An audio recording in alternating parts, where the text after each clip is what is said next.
Assalamualaikum warahmatullahi wabarakatuh. Bismillahirrahmanirrahim. Karomah Sunan Giri. Karomah Sunan Giri itu banyak sekali. Di antaranya adalah merubah persawahan menjadi laut, pena menjadi keris, dan segumpal pasir menjadi ribuan lebah atau tawon. Dikisahkan pada zaman dahulu Prabu Brawijaya V, yaitu penguasa kerajaan Majapahit, diserbu oleh Prabu Giring Darwadana dari kerajaan Kediri. Dalam pertempuran itu Prabu Brawijaya V gugur, sementara Ratu Ndorowati mengungsi ke Ampel Tirta. Prabu Giring Darwadana bukanlah keturunan Raden Wijaya atau pendiri Majapahit. Setelah Prabu Brawijaya V gugur dalam pertempuran, kerajaan Majapahit dikuasai oleh Kediri atau Prabu Giring Darwadana. Setelah kejadian itu, Sunan Giri memproklamirkan daerah Bukit Giri sebagai kerajaan yang berdaulat. Berita ini sampai ke Prabu Darwadana. Mendengar itu, Prabu Darwadana langsung mengirimkan 2 senopati untuk membunuh Sunan Giri. Untuk melaksanakan niat tersebut, Prabu Giring Darwadana mengirimkan 2 senopati, yaitu Lembusura dan Kerbu Wardian, untuk bisa memasuki Giri Kedaton. Kedua senopati menyamar sebagai penduduk biasa dan menanyakan kepada santri tentang kegiatan sehari-hari Sunan Giri. Setelah berhasil mendapat informasi, kedua senopati masuk Giri Kedaton dan bersembunyi di kolam tempat biasa untuk berwudu Sunan Giri, yaitu untuk sholat tahajud. Pada waktu mau melaksanakan kegiatan rutinnya tersebut, langkah beliau terhenti ketika dihadang oleh 2 orang senopati. 2 orang senopati mengeluarkan keris untuk membunuhnya. Namun tiba-tiba tubuh kedua senopati menggigil ketakutan. Ada aura dari dalam tubuh Sunan Giri. "Kalian mau apa?" tanya Sunan Giri. Mereka mau berbohong, namun tidak bisa.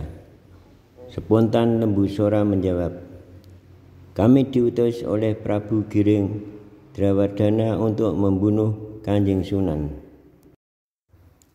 "Kalau begitu, laksanakan saja perintahnya."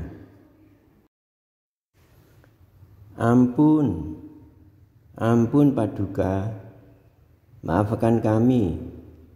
Kami hanya melaksanakan perintah dari Prabu Giring Darwadana. Kalau tidak mau, kami akan dihabisi, jawab mereka. "Kalau begitu, ayo laksanakan. Bunuh saya ini." "Mana aku mampu, Kanjeng Sunan Giri. Baru memandang Kanjeng Sunan, tubuhku sudah gemetaran." "Ampun Kanjeng Sunan, biarkan aku hidup."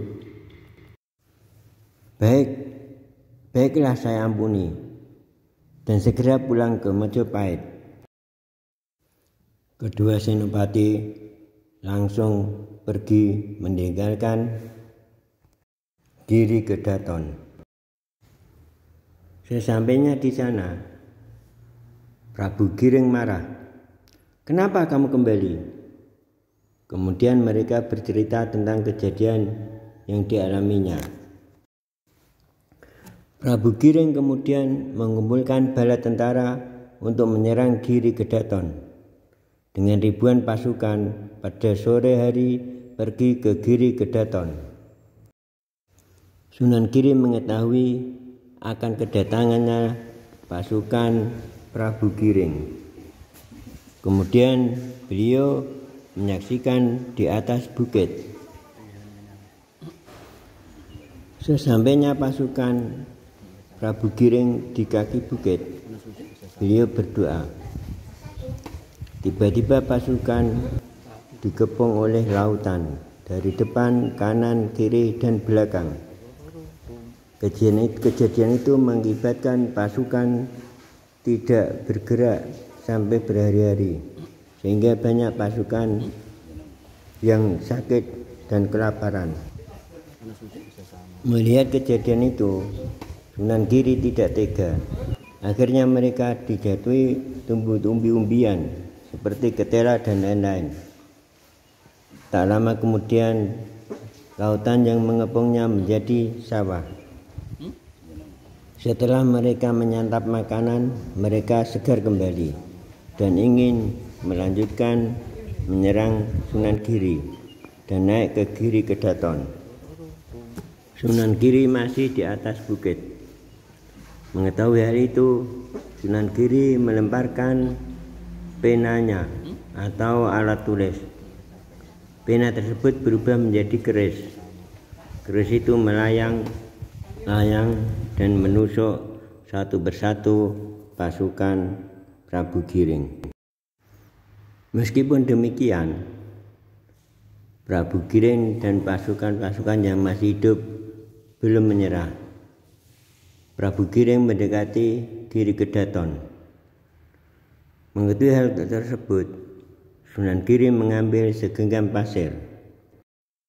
Pasir tersebut kemudian ditaburkan.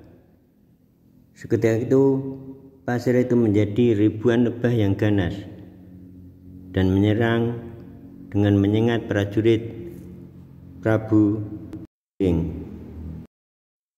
Akhirnya prajurit Prabu Giring lari bercerai-berai dan mereka kembali ke kerajaan dengan membawa kekalahan.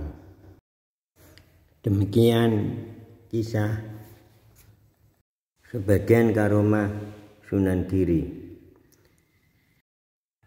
Kurang lebihnya minta maaf. Wassalamualaikum warahmatullahi wabarakatuh.